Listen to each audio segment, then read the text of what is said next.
Today we are going to talk about cyanotic heart diseases, and I have used Pervez as the reference.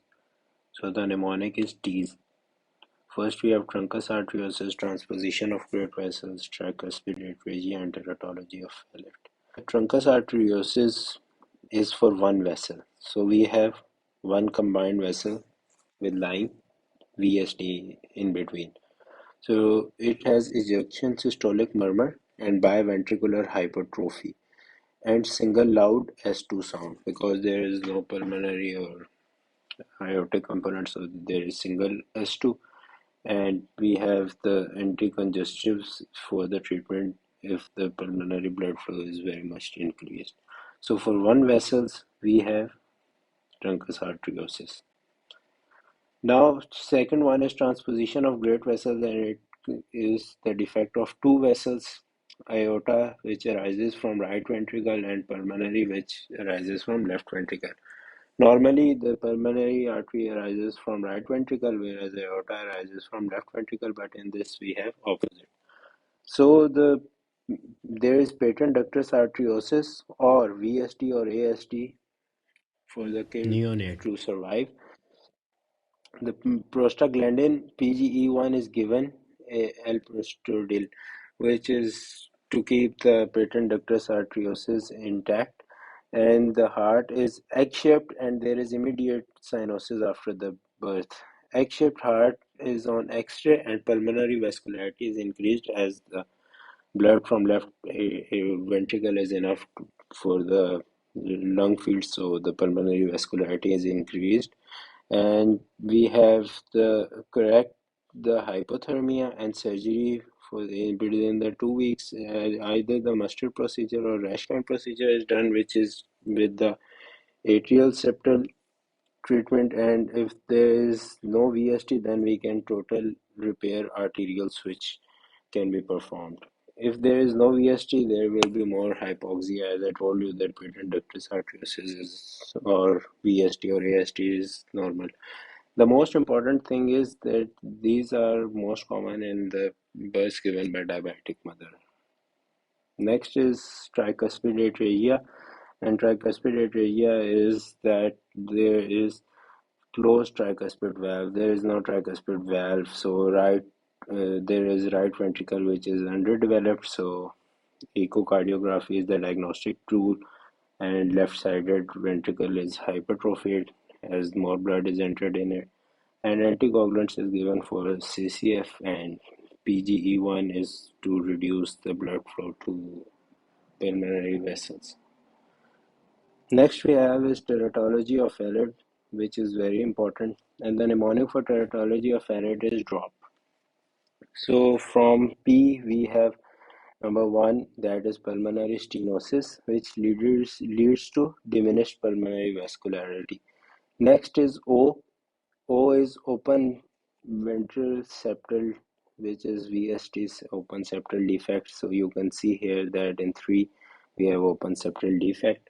From the R we have right ventricular hypertrophy, and the size of right ventricle is increased, and D is displaced aorta, which is basically the second one here, displaced aorta.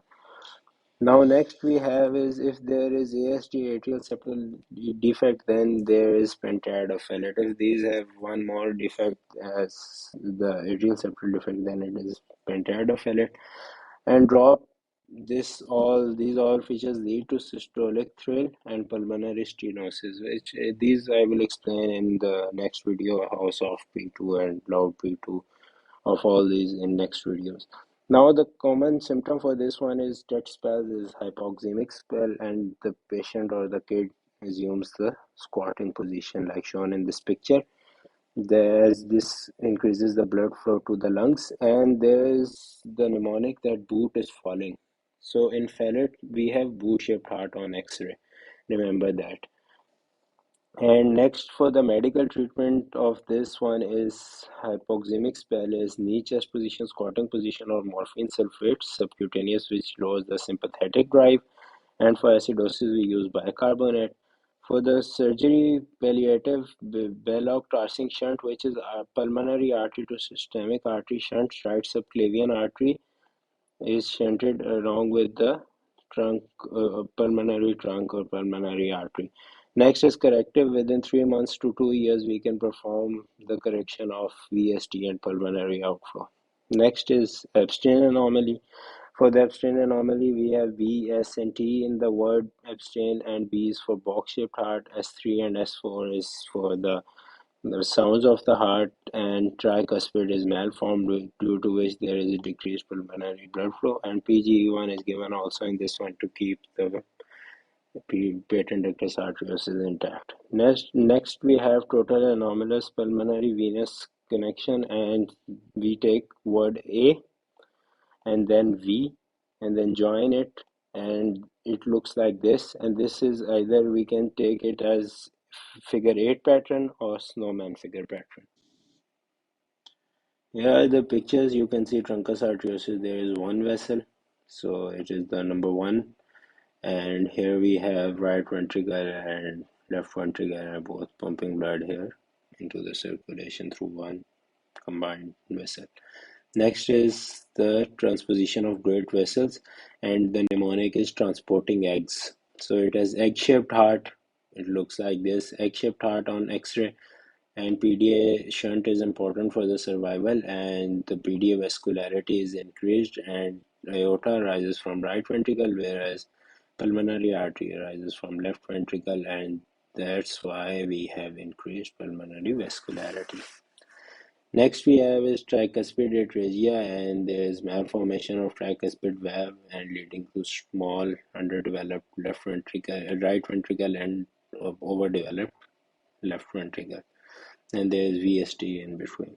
Next is teratology of Fallot, which has mnemonic falling boot, and pulmonary vascularity is decreased, and there is mnemonic drop for displaced aorta, right ventricle hypertrophy, open VSD, and P is for pulmonary stenosis. And the pulmonary stenosis is the main cause which causes right ventricular hypertrophy and decreased pulmonary vascularity. This is also called oligemic lung fields. So next we have at last is abstain anomaly, and here the valves are into the chamber of the right ventricle. Tricuspid valve leaflets are into the chamber, and we have box shaped hearts of B in this box shape. If you have any question, let me know.